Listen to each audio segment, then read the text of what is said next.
Jon Bon Jovi nasceu em março de 1962 na cidade de New Jersey, nos Estados Unidos. Ele também teve mais dois irmãos e uma curiosidade aqui que muitos de vocês não devem saber. A mãe de Bon Jovi, Carol Sharkey, foi nada mais nada menos do que uma das primeiras coelhinhas da Playboy. Então será que é daí que vieram os bons genes do rapaz? Vai saber, né? A paixão dele pela música começou a florescer quando ele ainda era criança. Ele ganhou uma guitarra de presente logo aos 7 anos de idade e começou a praticar que nem louco. E conforme ele foi crescendo, aprendeu também a tocar outros instrumentos, como piano, por exemplo. A intimidade com o microfone veio mesmo aos 15 anos de idade. E com isso também ele começou a montar aquelas bandinhas de escolas que tocavam em festinhas, como já é de praxe da maioria dos músicos no início de carreira, né? Mas a vida dele não foi baseada só na música, não. Os pais botaram ele para começar a trabalhar ainda na adolescência.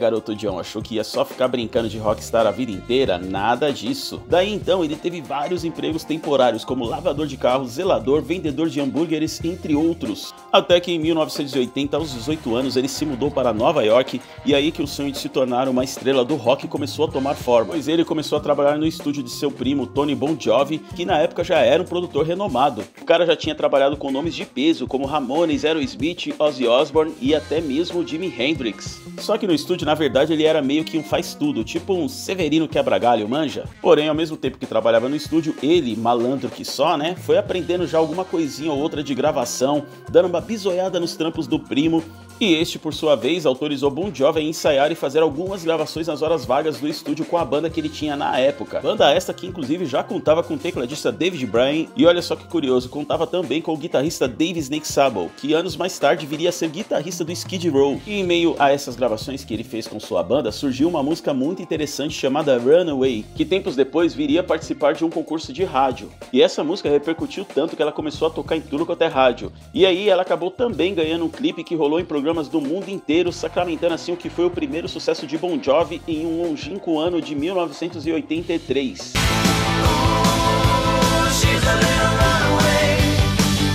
Logo após isso, eles fecharam a formação clássica aí da banda, né, incluindo o guitarrista Rich Sambora, que por décadas foi o braço direito de Bon Jovi, principalmente aí nas composições. E nos anos seguintes aí, a banda foi lançando alguns discos que já foram ganhando repercussão, até chegar ao sucesso mundial com o terceiro álbum lançado em 1986, chamado Sleeping When Wet. Nominho chato de falar, hein? Este álbum aí explodiu no mundo inteiro, foi um dos mais vendidos da história do rock, inclusive por ter alguns dos maiores hits aí da banda, né, como Living on a Prayer,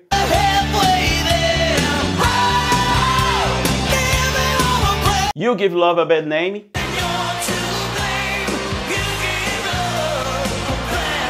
Wanted Dead or Alive,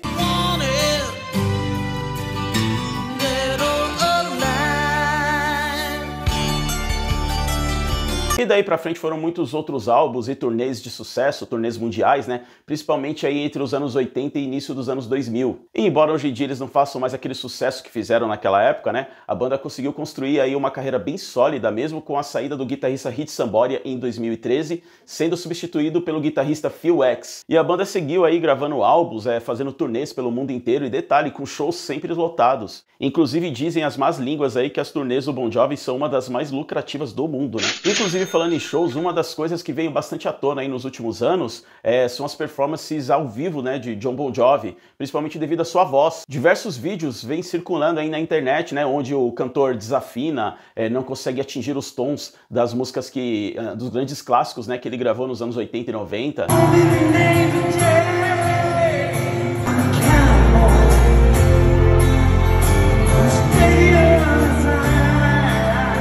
Mas também é o seguinte, né, a galera esquece que o cara já tá com 60 anos e que as cordas vocais também envelhecem. Inclusive, não só ele vem sofrendo com isso, mas vários outros vocalistas aí do hard rock, do heavy metal, nos dias atuais, os vocalistas sessentões aí, né, como Axl Rose, Sebastian Bach, Vince Neil. Inclusive, já põe aí nos comentários, além do Bon Jovi, quais bandas mais dessa época aí do hard rock dos anos 80 e 90 você gosta também? E o hard rock, assim como o heavy metal, né, são dois estilos que exigem muito, né, do vocalista, fisicamente falando.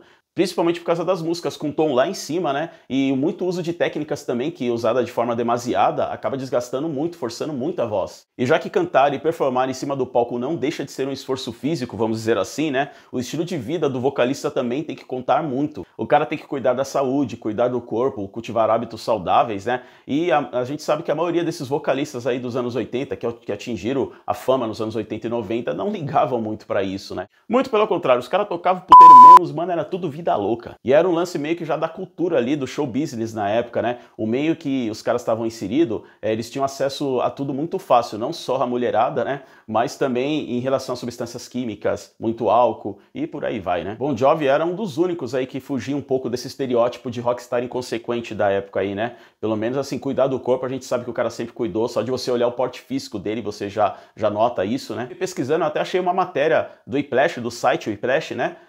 Que ele fala exatamente disso aí, né? Sobre como ele mantém a forma, que ele faz musculação, faz exercícios físicos, corre, né?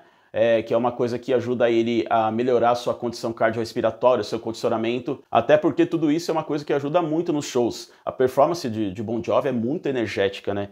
É um cara que se agita muito no palco, passa muita energia do show pro público. E não à toa ele está muito melhor do que esses outros caras aí que eu já citei, né? Axl Rose mesmo, eu já fiz um vídeo aqui no canal falando mais ou menos disso. O Sebastian Bach, o cara era magrelo naquela época. Hoje em dia o cara tá barrigudo, tá com uma barriga, tá louco, parece que tá com um filho que não vai nascer nunca, velho.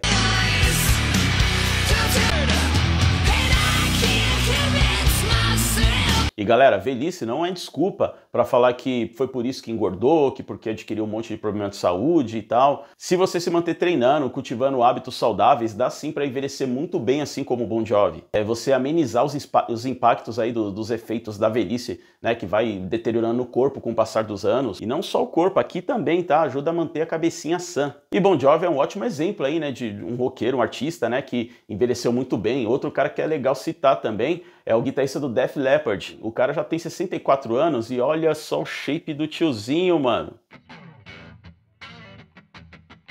Mas não vamos passar o pano aqui não, tá? Nem sempre foi assim com o Bon Jovi. Ele também teve a sua fase de roqueiro vida louca aí, principalmente lá em meados de 89, 90, quando a banda não tava numa fase muito boa devido à convivência, né? Inclusive você que fica aí glamourizando essa vida de rockstar, achando que é maravilhoso fazer turnê pelo mundo inteiro, ganhar dinheiro, tocar pra um monte de gente. Não é muito bem assim não, viu? Ficar na estrada por meses, às vezes até anos, com os mesmos caras, chega uma hora que as diferenças começam a se destacar, né? Então aí começa a entrar também as brigas, os momentos de estresse. Cara, não, o que a gente vê de relato aí de músicos conhecidos, bandas que se separaram devido a essas tretas, não é brincadeira. E fora as bandas aí que os caras ainda fazem turnê, mas não se suportam, nem se falam direito, viajam em ônibus e jatinhos separados. E nessa fase aí, o Bon Jovi ele começou a beber pra caramba, começou a galinhar aí, pegar tudo quanto é fã.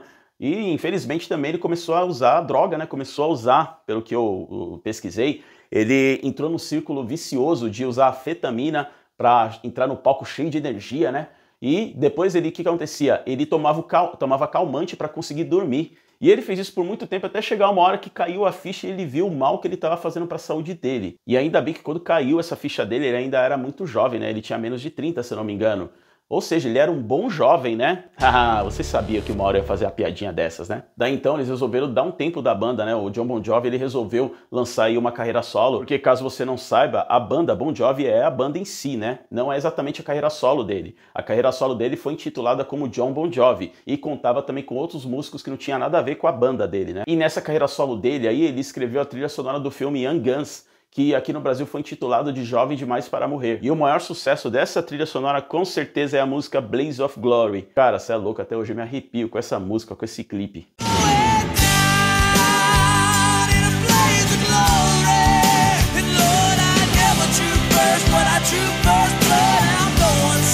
E também nessa época aí, ele largou a anfetamina, parou com a bebida, e quem diria, Bon Jovi também se tornou o homem de uma mulher só. É isso mesmo, ele acabou se casando com a sua namoradinha da época de adolescência que ele sempre foi apaixonado, a Dorothea Hurley, que a propósito é um casamento que está firme até os dias de hoje, hein? Olha só que fofinhos os dois juntos. Depois desse casamento aí, ele teve uma mudança total de vida, né? Virou um cara mais família. Inclusive, eles têm 4 filhos juntos. Enquanto a banda Bon Jovi, aí, eles retomaram a atividade, né? E gravaram o ótimo álbum Keep the Faith. Até me lembrei de uma história engraçada aqui pra contar, né? Quando eu era moleque, na turnê que eles estavam fazendo, divulgando esse álbum aí, né? Eles passaram aqui pelo Brasil. E eu nunca tinha ido num show, queria ir no show. Eu gostava de Bon Jovi, né? Então, eu comprei o ingresso, fui no show, só que assim, eu fui na miúda, não falei nada pra ninguém dos meus amigos de escola, né? Porque a maioria que curtia rock, né? Os caras curtiam os sons mais pesados aí, curtiam Pantera, Metallica, Slayer. Eu gostava também dessas bandas, mas eu gostava bastante de Bon Jovi também, né? E era meio queimação de filme você falar que gosta de Bon Jovi, né? E eu com o maior medo dos meus amigos descobrirem que eu fui no show e começarem a me zoar. Putz, adolescente, né? Às vezes se preocupa com tanta coisa besta assim, né? Desde então aí eles ainda lançaram outros álbuns de destaque, né? Continuaram com as turnês mundiais, estão na atividade até hoje, embora realmente Bon Jovi não esteja aí na sua melhor fase como cantor, né? Tecnicamente falando. E sinceramente, é só uma opinião minha, tá? Mas esses caras assim que continuam aí na ativa, né, os sessentões, os caras de 50 e poucos, 60 anos aí, ou mais, que continuam na ativa, né, fazendo shows, eu acho que uma coisa que ajudaria bastante, né, principalmente os vocalistas, né, que têm exigência física maior, seria diminuir aí um pouco o ritmo das turnês, dos shows, né. Isso aí é uma coisa que acaba desgastando muito o músico, principalmente o vocalista, né, principalmente o cara que canta. Mas enfim, isso é só uma opinião minha, né, a carreira dos caras, eles fazem da forma que eles acham melhor. E enquanto a Bon Jovi, cantando bem ou mal, o cara construiu aí uma carreira de sucesso, né? Deixou o legado dele aí. E uma coisa também que é muito interessante citar é que Bon Jovi aí ao longo dos anos foi se tornando um cara muito engajado aí em ajudar as pessoas, fazer trabalhos filantrópicos, né? Doações. Tanto é que em 2008 ele fundou uma associação aí chamada de John Bon Jovi Soul Foundation, que ajuda as pessoas de baixa renda a conseguirem moradias. E ele também tem um restaurante chamado de JBJ Kitchen, que funciona da seguinte forma, né? Os estudantes, professores ou pessoas com pouca condição financeira podem comer lá e pagam quanto puderem, mais em caráter de doação, né? E os que não puderem pagar podem cooperar com serviços voluntários no restaurante. E não é aquela coisa do tipo, você não tem dinheiro para pagar, vai lavar prato. Não, tem nada a ver com isso aí não. Então vale muito ressaltar esse lado humano aí de Bon Jovi, né? Um cara que já construiu uma carreira de muito sucesso, um cara multimilionário aí. Talvez nessa fase atual aí, que ele já conquistou tudo que ele tinha para conquistar, né, enquanto cantor, esse lance aí de ajudar as pessoas talvez seja o atual propósito de vida dele, vamos dizer assim, né? Isso é uma coisa que acontece com muitos caras aí que já atingiram o sucesso na vida, não só na música, mas em outras áreas também, né? Diversas personalidades aí que a gente sabe que tem essa coisa mais altruísta, né? Ah, e não podemos nos esquecer que John Bon Jovi também teve uma carreira de ator, chegando a atuar até mesmo como protagonista em alguns filmes relativamente conhecidos. Mas então é isso, galera. Esta foi a análise aí do estilo de vida de John Bon Jovi.